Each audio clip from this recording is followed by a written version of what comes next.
নমস্কার বন্ধুরা, রূপাস টাইম পাসে আপনাদের সবাইকে স্বাগত। পাশে থাকার জন্য অসংখ্য ধন্যবাদ। আজকে করে দেখাবো দুধ পুলি। পিঠে পার্বণের আজকে সেকেন্ড দিন। তার জন্য লাগবে চালের গুঁড়ো, পাটালি গুড় আর নারকেল দিয়ে পুর রেডি করে রাখা আছে। আর এখানে গুড় পাটালিকে আমি গ্রেট করে নিয়েছি। আর লাগবে দুধ। চালের গুঁড়োটা মাখার জন্য লাগছে এখানে গরম জল। এখানে আমি 1.5 কাপ চালের গুঁড়ো নিয়ে নিলাম। তারপরে প্রয়োজন অনুযায়ী, জলটা কিন্তু বেশ গরম, সাবধানে এটা মাখতে হবে। ভালো করে এটা মেখে নেব। মাখাটা এমন হবে, খুব শক্তও না আবার নরমও না, একটু নরম থাকলেই বরঞ্চ পরে এটা শুকিয়ে যাবে, তাতে ভালোই হবে। কিন্তু খুব নরম শক্ত যেন না হয়, ঠিক এই রকম হবে। ময়দার যেরকম ডো বানাই সেই রকম। এর থেকে আমি কটা লেচি কেটে নেব, এই রকম হবে। লেচিগুলো খুব বড় বড় করব না, লুচির আকারে করে নেব।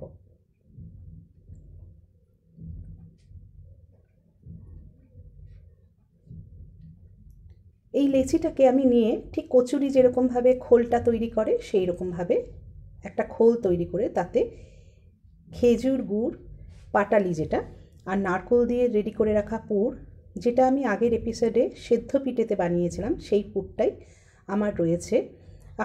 আপনাদের যদি খেজুর গুড়ের এই পুরটা আর নারকেলের পুরটার যদি রেসিপিটা চাই, তাহলে ডেসক্রিপশন বক্স ফলো করতে পারেন। আচ্ছা, এরকম হালকা হাতে একটা গড়ে নিলাম, পুলি গড়ে নিলাম। কোথাও যেন ফাট না থাকে, তাহলে কিন্তু দুধে পড়ার সাথে সাথে এটা ভেঙে যেতে পারে। একটা আমার গড়া হয়ে গেল। এরকমভাবে সব কটা পুলি আমি গড়ে নেব।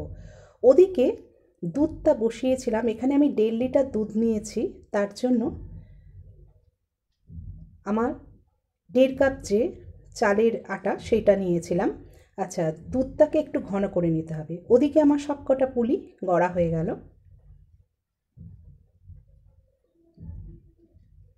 এবার দুধটা ফুটতে শুরু করলে, এখানে 1.5 লিটার দুধটা আমার প্রায় 1 লিটারের একটু বেশি রয়েছে।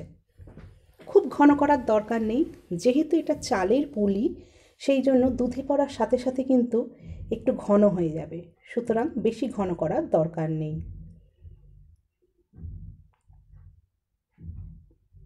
পুলিগুলো দিয়ে কিন্তু সঙ্গে সঙ্গে নাড়তে যাব না, তাতে কিন্তু পুলিগুলো ফেটে যাবে। এবার এটা ফুটছে, ঢাকা দিয়ে দেবো।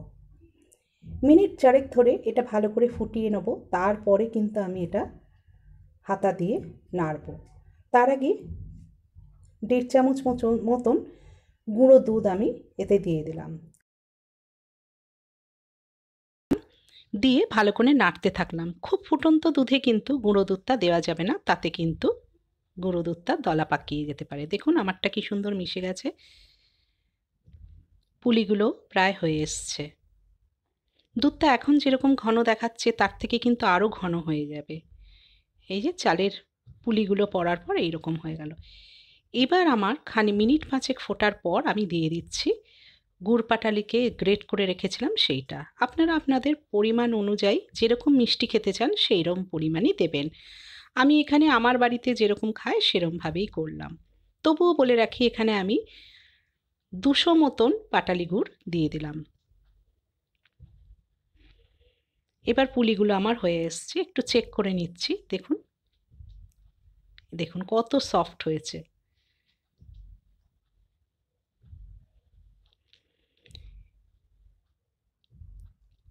ভালো করে নেড়ে নিতে হবে, খুব সাবধানে নাড়তে হবে, যদিও এখন ভেঙে যাওয়ার সম্ভাবনা কম। তৈরি হয়ে গেল দুধ পুলি। কেমন লাগলো অবশ্যই জানাবেন। ঠান্ডা হলে কিন্তু এটা আরও বসে যাবে।